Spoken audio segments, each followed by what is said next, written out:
Riverwind Farms in Oxford, North Carolina today to sit down and chat with Martin Black. Mr. Black is here doing a natural horsemanship clinic this weekend, and he is one of the premier natural horsemanship trainers in the United States, growing up and learning under the likes of Ray Hunt and Tom Dorrance. So stay tuned, we'll be right back. People from around the Triangle come to Carolina Barbecue of Garner off Highway 70 because they know what they'll get. Authentic Eastern North Carolina chopped barbecue, Southern fried chicken, hush puppies, Brunswick stew, and more. But did you know that they'll come to you? For your next backyard party, company event, graduation party, weddings, rehearsals, or any other occasion, you bring the people, and Carolina Barbecue of Garner will bring the pig. Call 773-0222. Follow me to Carolina Barbecue. My name is Scott Brookins, and I am the owner of Brookins Construction and MD Barn Master of the Carolinas. At MD Barn Master, we have the best warranty in the business. We have a variety of designs to choose from. Our barns are easily customizable to meet your needs. We have financing available to those who qualify. Our barns are fire resistant and they hold their value with little maintenance. Let us build your dream barn for you today.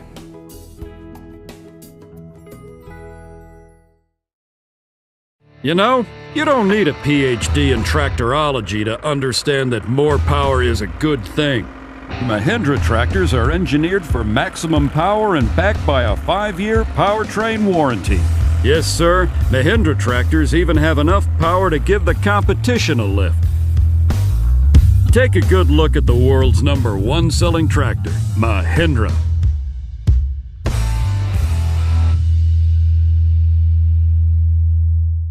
We're here with Martin Black, and Martin's based out of Idaho, and he's here in Oxford, North Carolina today doing a horsemanship clinic. I noticed that you were teaching the folks out there a backing exercise. What was the purpose of that, and what were they doing exactly? Well, the problem that we have with horses backing up usually relates to the horse not getting the hind feet prepared to get out of the way or to take the lead so the horse can back up free. And I use the analogy of trying to push a chain versus trying to pull a chain. And if we're trying to get the horse to back up, if the hindquarters initiate the back up, that would be like somebody grabbing the horse by the tail or taking a chain from that end and pulling it. All the links of the chain or the vertebrae of the horse will stay straight because it's being initiated from behind, as opposed to initiating it from the front end of the horse with the bit in his mouth. His head comes up, his neck might bulge out to one side, and his shoulders go out, his ribs go out. And the reason that everything's getting bent out of shape is because the hind end isn't moving. The movement is starting from the front end. And they can back up crooked, they can kind of roll up in a ball, they can hollow their back and their head goes up. And anyway, all these problems are because the hind end isn't moving first. So to get the hind end to move first, we just leave the front end in place and try to get the hind end to step to the side. Right. So we're directing the life and the hind end out to the side. Once we get it moving out to the side, or the foot to leave the ground rather, going to the side, then we can just rock them back basically. And so the foot goes out and back.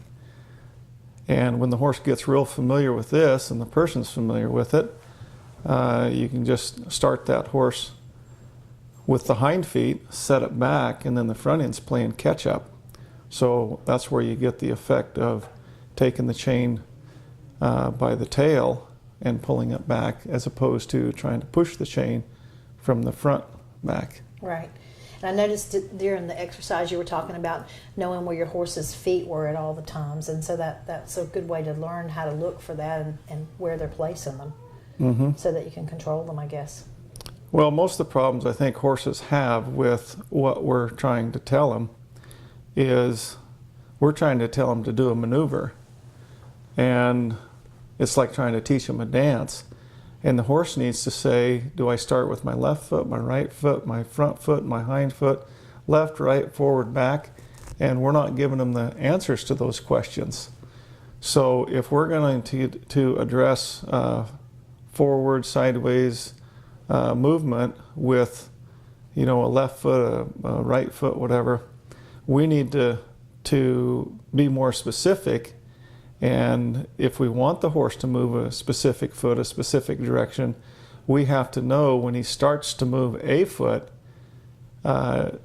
we need to know what that is so we can say, yes, that's right, or no, that's not what I want. Right. And if it's not what we want, we need to be able to say, no, move the other foot, or move that foot a different direction. But I work with some exercises here that I've made up, pivoting on each foot, each direction, forward and back, on each front foot, each hind foot. And by doing this, the person has to be pretty tuned in to whether the horse is getting ready to go forward, or ready to go back, or ready to take the hind quarters to the left or right, or the front quarters to the left or right. And if you can hone that down, you have no problem taking the rest of the horse around one corner or 1 foot. Right. But what I see happening a lot is they initiate movement, and the horse goes forward 3 steps when they're supposed to be going back. And I tell people, you're going forward. They stop and think about it, and they say, yeah. Well, if you was standing on the edge of a cliff and your car started to roll off, you'd be a lot quicker to hit the brake. Yeah. But because it's not important, they're not used to thinking of it in those terms, they're not prepared to do anything about it. Right. But when you're working cattle or holding a rope, it's important. That horse moving 6 inches might be the difference of the rope slipping off an animal's hind feet, or it might make the difference of how a cow turns. And so in my world, it's very important to be able to position that horse exactly where you need to position him, Right. to maintain a position on a cow or maintain the tension on a rope. And I would think too that if you're doing a backing exercise and you allow him to go forward, you're confusing him because you're asking him 2 things at one time. That's interesting. Okay. If all you're doing is say go, and the horse is taking however many steps, 3 steps, 30 steps, it doesn't matter. And then at some point you come along and you say, no, that's not what I want. Okay, what don't you want, the last 2 steps or all 30 of them? Right, right. That's where they get confused. And then, when I don't like to use the term discipline, but that's what I hear a lot, then the horse doesn't make sense of why he's getting in trouble because it doesn't relate to the action. Right. But the minute he leans forward, before that foot ever leaves the ground, he's going to shift his weight. And if we realize he's shifting his weight in the wrong direction, and we make that uncomfortable for him, he's going to turn around and shift a different direction before the foot ever leaves the ground, Right. before the action's ever taken. So it's preparing ahead of time so you can get the horse prepared ahead of time. Carolina Hoofbeats will be right back. Make plans now to attend this year's Southern Horse Festival Cowboy Up, sponsored by the North Carolina Horse Council, September 12th through the 14th in the Southeastern Agricultural Center in Lumberton, North Carolina. Bring the whole family. Friday night will feature all kinds of horse entertainment, an auction. Saturday morning will start out with ranch sorting, barrel racing Saturday night. Sunday we will feature a kids rodeo section, and there will be fun and food for all the family. Make plans to attend. For more information, go to the North Carolina Horse Council website. We're your neighborhood source for everything you need from your farm to your home. At Harper Sales and Service, a division of Harper Landscaping, we can cater to all your mowing needs. Whether you need to start out with a beginner series for those smaller lawns, you can work your way all the way up to a 0 turn and even get into those bigger areas where you might have an acre or 2 or more. We are now dealers for Neutrina and Snapper. My animals depend on me, and I depend on Harper Equipment Sales and Services to keep me running. From my weed eater to my tractor, they can fix it all.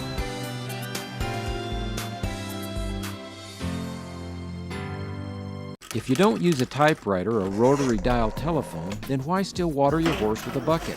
Horse lovers everywhere are discovering the automatic and non-electric benefits of the Barbari horse drinker. The water from the horse drinker is clean and comes out warmer in the winter and cooler in the summer. After each drink, the bowl empties with no standing water from mosquito eggs, nor the bad-tasting water that can come from algae. It's time to update your watering method. Winter or summer, Barbari is the way to water your horses in the 21st century. Can you tell us a little bit about your history and your growing up and your experience? Well, my family's been in the ranching business since really the 1850s in the West. On both sides, my maternal side and paternal side, and they've actually been in the same county in Idaho that I'm in right now, and so there's a lot of things that I grew up with that I just thought that's the way it was, because everybody had done it. A lot of the relatives and neighbors, it's a ranching community. There's really no other industry or anything there. It's mostly all cattle and horses. So I kind of grew up not knowing that there was any other way, that things were done. And then after I got a little older and started traveling a little bit more, I kind of got around a lot more horsemen in different areas and kind of learned some other ways of doing things, and some of it I could see was more valuable, and some of it I could just see the value in a lot of the things that I grew up around. Mm-hmm. But I don't know. So you had an opportunity to work with Ray Hunt? Yeah, in my early teens. I was around him, and it wasn't but just a year or two later I was introduced to Tom Dorrance. But I had a good friend that later became my brother-in-law that had worked with Tom and Ray quite a bit. So I had a lot of kind of secondhand information from him. Mm-hmm. That he had got from Tom and Ray, and that's what got me interested, because it was a little different than what I'd been exposed to, and so that made it real interesting. And I was starting a lot of colts at the time, all through high school, and it really helped me a lot. Right. With that. And you started a Smart Chickalina's sire, right? Smart Scoot?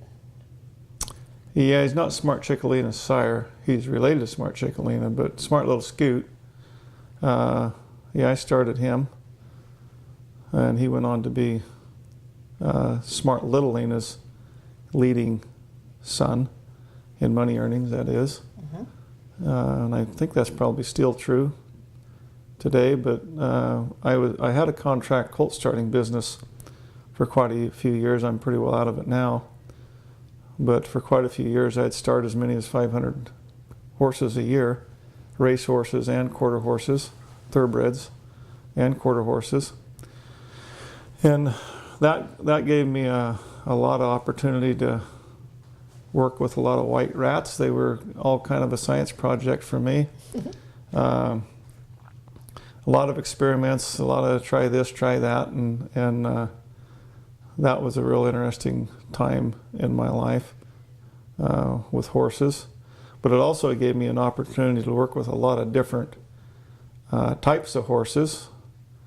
Not so much that there's a difference in the quarter horse and thoroughbred so much as just the different personalities within the breeds. Right. And there was a lot of other breeds that I would work with too, but those were by far the main two breeds that I worked with. And how did starting colts evolve into people training? Because that's quite a much different business, I would think. Yeah, the people training, I was in 4-H when I was pretty young, horse 4-H. We have horse 4-H out there. And I helped with that a little bit. So actually it kind of started way back then. not that I ever thought it would evolve into this, but just kind of being around Tom and Ray a little bit and kind of having a little more experience than a lot of the cowboys that I worked around on the ranches. They were always asking me, you know, what I learned from them, or, you know, help me with their horses. And so we kind of done a little bit there, just kind of private little mini clinics or lessons, some you might call it, on ranches from time to time. But then I kind of got away from the ranching in the early 90s and started riding horses for the public, which kind of led into the contract colt starting and the traveling and the exposure with people looking over the fence and asking questions with the contract colt starting business kind of led to the clinic business. And so I started doing a few clinics, and then the clinics were basically got to paying better and weren't as hard on my body as the colt starting. Sure. It's a lot less physical, more mental, which is probably harder on me than the physical, but it's not as hard on my body anyway. So then anyway, it just kind of, I weeded out the colt contracts and started doing more clinics. Right. And so what kinds of clinics do you offer? Today's horsemanship, but I know that there were many listed. Well, it's all just where I come from. It's all horsemanship and stockmanship and roping. That's what people are interested in. I could maybe do some clinics on running heavy equipment or welding or something, but people aren't that interested in that, and there's better qualified people to do that. So a lot of clinics, we label them as ranch horse versatility. That's kind of a popular event now, but really all that says is we're going to do some horsemanship stuff, and it might be toward the competitive arena, right, which I've shown horses a lot, and the rein cow horse and whatnot. But it's not limited to that. We do some cow work and we do some roping. And basically that's what my life has been. Right. So whether we start colts or we do some competitive horsemanship or just some basic horsemanship for trail riders, it really doesn't matter to me. I'm happy to help people with whatever I can help them with. The labels that people need to put on it kind of gives them some direction, but a lot of my clinics, it doesn't matter what we're doing. I'm just trying to teach horsemanship. I'm trying to teach them how to maneuver their horse and teach them how their horse thinks and how the mind works and whatnot, a little more than maybe what they're familiar with, because the horse really doesn't care what we're going to do with them. It's about communication. And the communication a polo player needs isn't that much different than the communication that a trail rider needs. The horse only has so many maneuvers. Right. He can only move certain parts, certain ways, and it's more about understanding how the horse needs to move and what the horse needs to have mentally to get these maneuvers and maintain the frame of mind that he needs to, you know, to develop his confidence and whatnot. So horsemanship is horsemanship. It really doesn't matter what we're doing. Right. The horse doesn't care what kind of saddle we have on or what kind of hat we have on, whether it's a helmet or a cowboy hat. And so that's why it doesn't really matter in my colt starting. I start the race horses exactly the same way that I start the cutting horses and the ranch horses and everything else. I just build their confidence, teach them their basic maneuvers, or give them experiences, I should say. They already know the basic maneuvers. It's giving them experience to where we can communicate which maneuvers we want. And really, I try to work the people the same way in these clinics. Let's start with the basics, and if the basics are good, then we can move on to some more speed and more precision, and that's really where it goes. And the more speed and precision you get, the less communication you have. In other words, the faster you go, the more confused they're going to get, Right. sooner or later.